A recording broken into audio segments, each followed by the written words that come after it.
매일 새벽 3, 4시 사이에 이유 없이 깨서 스트레스이신 분들 꼭 보셔야 해요. 저희 수면 클리닉 환자분들의 70% 이상이 자신도 모르는 이 병 때문에 새벽에 자꾸 깹니다. 깼을 때 절대 하면 안 되는 행동 5가지만 알면 새벽에 절대 안 깨고 푹 잠들 수 있을 겁니다.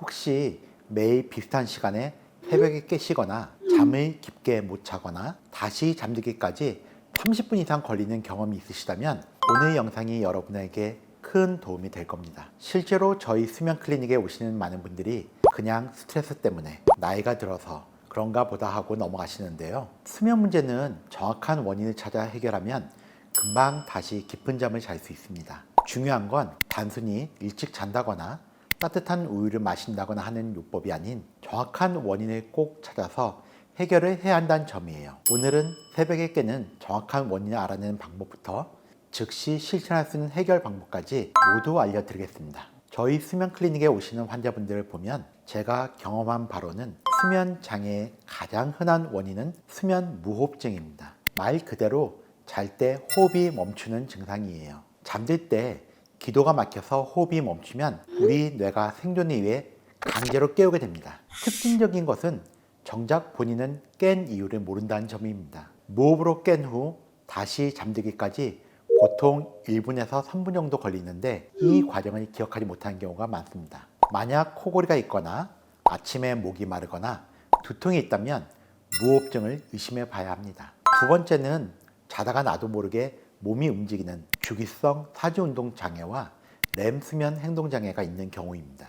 우선 주기적 사지운동 장애는 자다가 다리가 주기적으로 움찔움찔하는 현상을 말하는데요. 이때 뇌가 미세하게 함께 깨게 됩니다. 비슷하게 렘 수면 행동 장애는 자기도 모르게 몸을 움직이거나 꿈을 따라 행동하는 경우를 말합니다.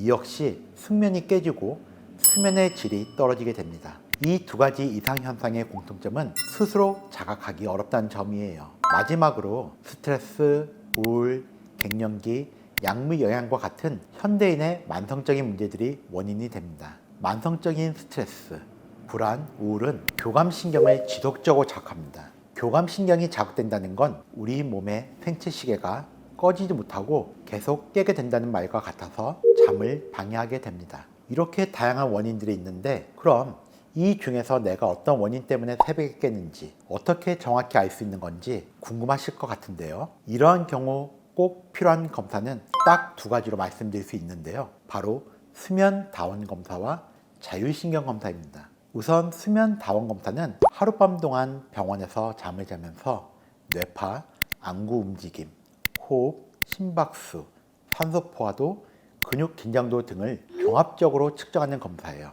이 검사에 대해서 자세하게 다뤘던 영상이 있으니 궁금하신 분들은 참고해 보시면 좋을 것 같습니다. 이 검사가 왜 중요하고 꼭 필요하냐면 실제로 저희 수면 클리닉에 새벽에 자주 깨거나 깊은 잠을 못 주무시는 분들 중 상당수가 자신도 모르는 수면 무호흡증을 가지고 있었습니다. 이유 없이 그냥 새벽에 깬다고 생각했는데 실제로는 치료가 가능한 질환이었던 겁니다. 이러한 검사를 통해 정확한 진단을 받고 적절한 치료를 하면 다시 수면의 질은 분명 개선됩니다. 비용과 접근성도 많이 개선이 되어서 수면에 대한 스트레스가 있으신 분들은 꼭 받아보라고 말씀드리고 싶어요. 물론 검사 결과를 기다리는 동안 혹은 검사가 아직 부담스러우신 분들은 스스로 해보실 수 있는 것들도 있습니다. 특히 새벽에 깼을 때 잘못된 행동을 하면 오히려 잠을 더 못 자고 몸이 피곤해질 수 있어서 말씀드린 내용을 꼭 알아두셔야 합니다. 자율신경 검사 같은 경우에는 우리 몸의 균형을 확인해주는 역할을 합니다. 자율신경계의 균형이 무너지면 수면에 굉장히 큰 영향을 미칠 수 있어요. 아주 간단히 설명하자면 자율신경에는 교감신경과 부교환신경으로 나누어져 있습니다. 이 두 신경이 적절히 조화를 이루어야 깊은 잠, 숙면에 취할 수 있습니다. 하지만 스트레스, 과로, 불규칙한 생활습관 등으로 균형이 깨져버리는 순간 생체 시계도 망가집니다. 불면증, 잦은 각성, 얕은 수면으로 바로 나타나 버려요. 하지만 자율신경 역시 현재 어떤 상태인지 어느 신경이 문제인지 정확한 원인을 스스로 파악하기 어렵습니다. 이때 필요한 것이 바로 자율신경 검사예요. 교감신경과 부교감신경의 활동 상태를 분석해서 정말 수면 장애의 원인이 자율신경계의 불균형인지를 명확히 알 수 있습니다. 치료의 방향성도 더 명확해지겠죠. 수면 장애로 고생하고 계시다면 자율신경 검사를 고려해 보시는 것을 추천드립니다. 그렇다면 검사 받는 것 이외에 새벽에 깨버렸을 때 당장 어떻게 해야 다시 잠에 들 수 있을지 막막하실 텐데요. 제가 많은 환자분들을 경험하면서 느낀 것은 대부분 아주 무의식적으로 잠에 방해된 행동을 하는 경우가 많다는 거예요. 제가 오늘 절대 하지 말아야 할 5가지 행동 알려드릴 테니 꼭 기억해 두세요. 첫 번째로는 절대 시계 확인하지 마세요. 벌써 3시, 이제 4시간밖에 못 잔다는 생각이 들면 점점 불안감이 증가하게 됩니다. 이런 불안감은 뇌를 더 각성하게 만들어서 다시 잠드는 것을 방해합니다. 여기에 과거에 잠에 못 들어서 몇 시간 못 잤던 기억까지 떠오르면 더욱 잠들기 어려워집니다. 시간이 아무리 궁금해도 절대 시계는 보지 마세요. 두 번째는 스마트폰 보기입니다. 잠깐도 절대 안 돼요. 새벽에 깨서 잠이 안 오니까 몸과 마음을 편하게 만들려고 차분한 노래를 듣거나 수면 유도 영상 보시는 분들이 많으신데요. 스마트폰으로 나오는 블루라이트는 단 5분만 노출되어도 멜라토닌 분비를 30분간 억제합니다. 노래 틀기 위해 핸드폰을 켜는 순간 뇌는 완전히 깨버리는 거죠. 불을 켜면 안 되는 것도 같은 이유입니다.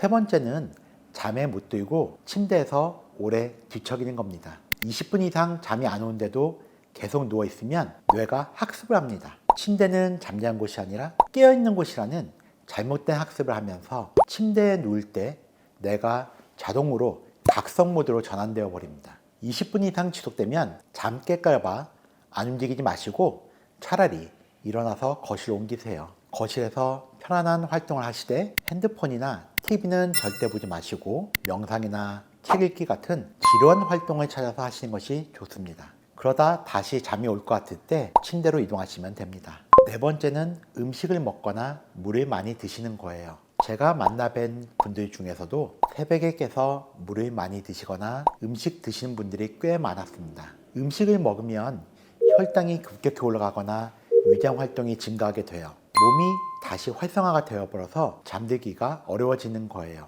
물을 마시면 잠에 다시 들더라도 야간음료를 유발해 또 다시 깰 수 있으니 피해 주시는 것을 권장드립니다. 마지막으로는 생각이 꼬리에 꼬리를 물게 내버려두지 마세요. 새벽에 생각이 더 부정적으로 바뀌거나 새벽 감성에 나답지 않게 쓰는 말들이 있었던 경험 많이 하셨을 거예요. 이때의 생각은 대부분 비현실적이고 스트레스 호르몬 분비를 증가시켜서 잠에 들기 어려워집니다. 생각이 꼬리에 꼬리를 물 때는 제가 뒤에서 알려드릴 호흡법을 한번 시도해 보세요. 지금 말씀드린 5가지 행동은 절대 피해 주셔야 하는 것들이니 꼭 기억해 주셨으면 좋겠습니다.